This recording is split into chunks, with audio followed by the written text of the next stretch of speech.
Ông bà anh yêu nhau thời chưa có tivi. Ông bà anh yêu nhau thời chưa có xe hơi. Ông thường đưa bà anh đi dạo quanh trên con ngựa sắt thống nhất màu xanh. Ông bà anh đưa nhau đi khắp phố xa. Bà ngồi trên gác ba ga chiếc xe đạp chóc sơn. Ông muốn tặng bà anh một đóa hoa, và đó là món quà đầu tiên. Ôi tình yêu ngày xưa đẹp lắm con ơi, những dòng thư tay viết vội, những lời ngây ngô đầu môi. Và thời ấy bình dị lắm con ơi, chạm tay nhau một giây thôi là nhớ nhau cả đời. Và đó là lời ông nói với anh, ông có một tình yêu tươi xanh. Và đó là lời ông nói với anh có một tình yêu xanh ngát xanh. Anh và em yêu nhau thời xe máy ô tô. What? Anh và em yêu nhau thời Facebook Zalo. Anh và em yêu nhau thời...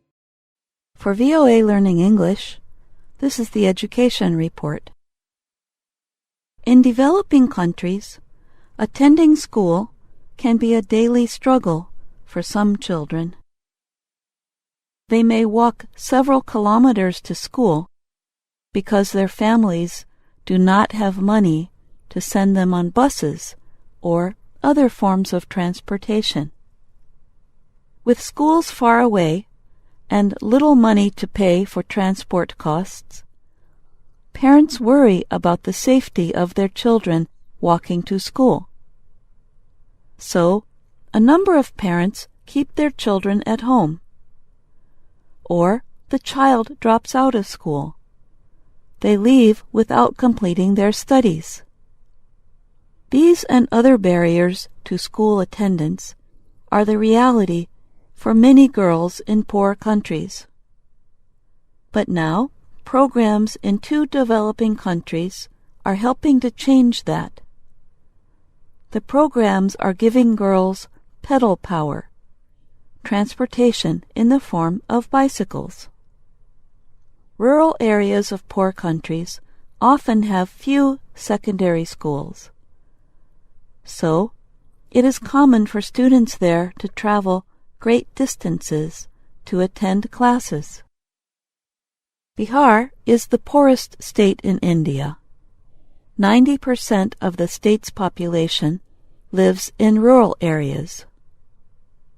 Until 2007, too many teenage girls in Bihar were dropping out of school.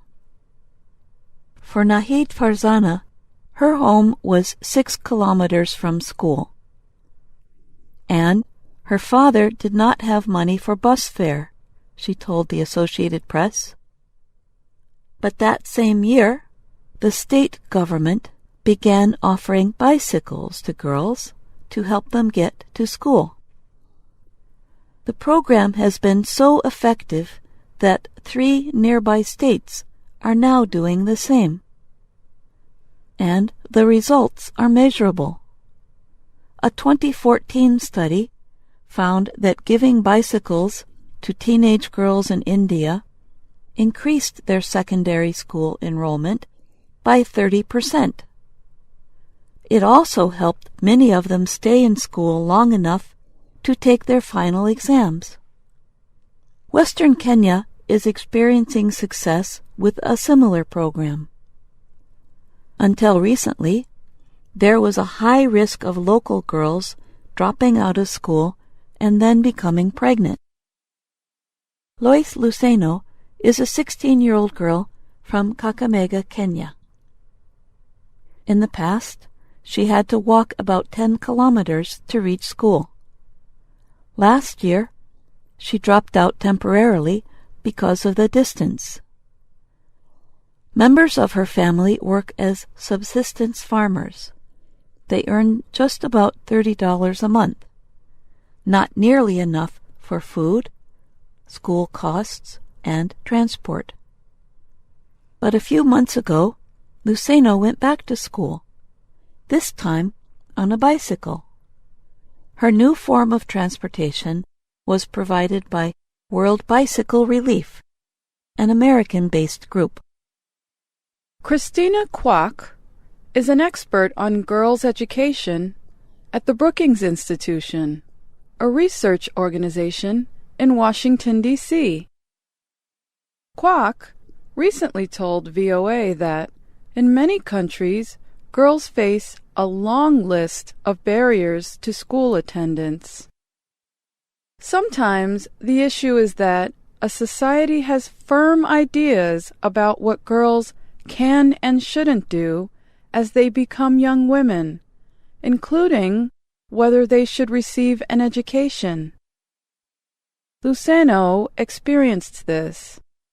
When girls in her community walked to school, motorbike riders would stop them on the road.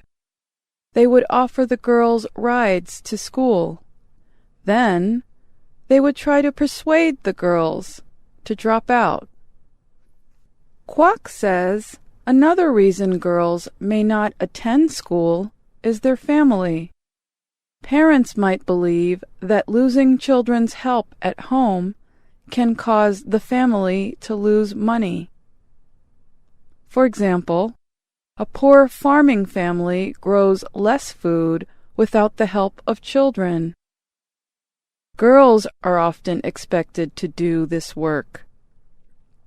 In many cases, those household duties include taking care of younger brothers and sisters. There are also direct financial barriers, says Quoc, such as school fees, books, and meals. So, in places where families value boys more than girls, and parents have little money, the boys are sent to school. Even with the success of the bicycle programs, there are still problems. Ainea Ambulwa teaches at the Bukawaya Secondary School in Kakamega, Kenya. He belongs to a bicycle supervisory committee at the school. He makes sure that the riders are keeping their vehicles in good condition. Ambulwa says defeating poverty remains a difficult issue. He says that some families will put heavy things on the bicycles and then they break down. Because the family lacks the money to have the bicycle repaired, the girl can no longer get to school. World Bicycle Relief is based in Chicago, Illinois. It provides bicycles through another group, World Vision. In 2015, the two groups launched a bicycle production factory in Kisumu, Kenya. The cost of the bicycle is around $180. That is too much money for most families in rural Kenya. But with the help of donors, the program has given away about 7,000 bicycles throughout the country. Most of the people receiving the bikes are girls. Bicycles decrease the safety risks for girls because the girls get to school quicker, Quoc explains. It also helps parents not to lose work time taking their girls to school. Peter Wachuli, the head of the program in Kenya, says the bikes have improved children's lives. But, he says, the factory was built around 100 kilometers from Kakamega. So, getting the bicycles to needy families can be a problem. Yet, Quoc calls the bicycle programs very promising and a low-cost solution. She says many organizations in wealthier countries would be happy to provide this kind of resource. I'm Alice Bryant. And I'm Jill Robbins.